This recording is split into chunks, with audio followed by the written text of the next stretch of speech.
Well, hey guys, Pastor Nick here from Recovery Live. Listen, we're not doing a regular service tonight because of July 4th. We're going to do a potluck dinner, but I was also doing a devotional for everybody here. I wanted to share with you guys tonight. So let me share that with you, and I hope it blesses you. And if you can make it here tonight, great. If not, guys, we'll see you next week at Recovery Live. But I want to talk a minute about freedom and the Declaration of Independence. Guys, on a hot July 4th in 1776, 55 men signed the Declaration of Independence. Now, this was a big deal, right? This is a act of treason. This is something, but they were rebelling against what was going on in their lives. They did this to find freedom from the issues they were having and they were facing in their lives because they were big issues. They were struggling with lots of stuff and they wanted to get free of this. Well, the second paragraph of that starts off with these words: "We hold these truths to be self-evident." And guys, the way you find freedom is always through the truth. And I love what they did in the Declaration of Independence. If you haven't read it, guys, you really need to read it because it states things so well about what they were struggling with and the freedom that they were seeking. And the second paragraph says it all. We hold these truths to be self-evident. One, that all men are created equal is where it starts after that. But in recovery, guys, we have to think of it this way. When we come forward and we get a surrender chip, that first chip, we are making our own Declaration of Independence. We are saying, look, I have struggled with this and I'm declaring I want to be independent of it. I want to be free of this. And we do that through showing up and taking that chip and showing up every week and working our recovery. And guys, that declaration, though, is where everything starts. You know, the 1776 Declaration of Independence was where the revolution started. It wasn't where it ended. It was a start of a process to free themselves from the tyranny they were under. You know, a declaration that we see, and we're facing these issues, when we make that declaration, we see the issue we're facing and the truth that we can be free of that issue. And guys, then we work to be free of it. We do what we have to do. You know, the Bible says in John 8:32, "And you will know the truth, and the truth will set you free."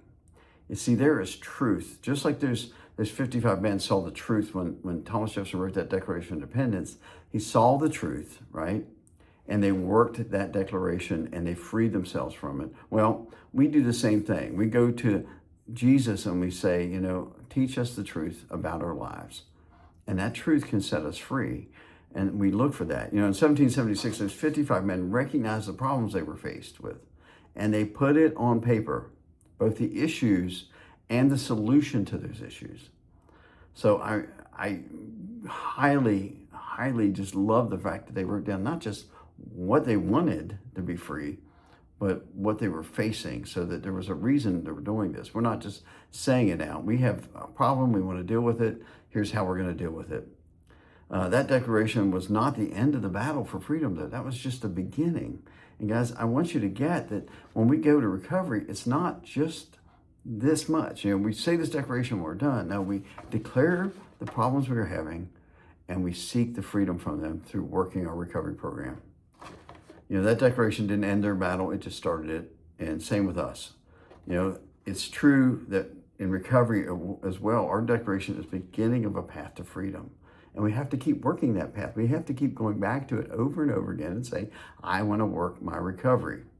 And sometimes it's hard. And sometimes the path isn't easy, but we have to keep working it. It wasn't easy for the revolution in the United States. It's not easy for us sometimes to work that, but we do it. Guys, I want you to know this. In Galatians 5:1, it says, "It is for freedom that Christ has set us free. So stand firm then, and do not let yourselves be burdened again with the yoke of slavery." Listen, many times the things we're working on recovery is like being a slave to something else, especially in addiction, especially in codependency. We feel like we're making ourselves slaves. I was a slave to anxiety and depression and suicidal thoughts for many years. But you know that God delivered me from that, and I'm so much better now. Guys, we need to work that. So tonight, I want you to do something as part of this, okay? I want you to make your own declaration on a piece of paper. I want you to write down the issues you're facing and the victory you want to see. And then I want you to start working your recovery in that direction. You know, someone told me just recently that the goals are the end result we want to see, right?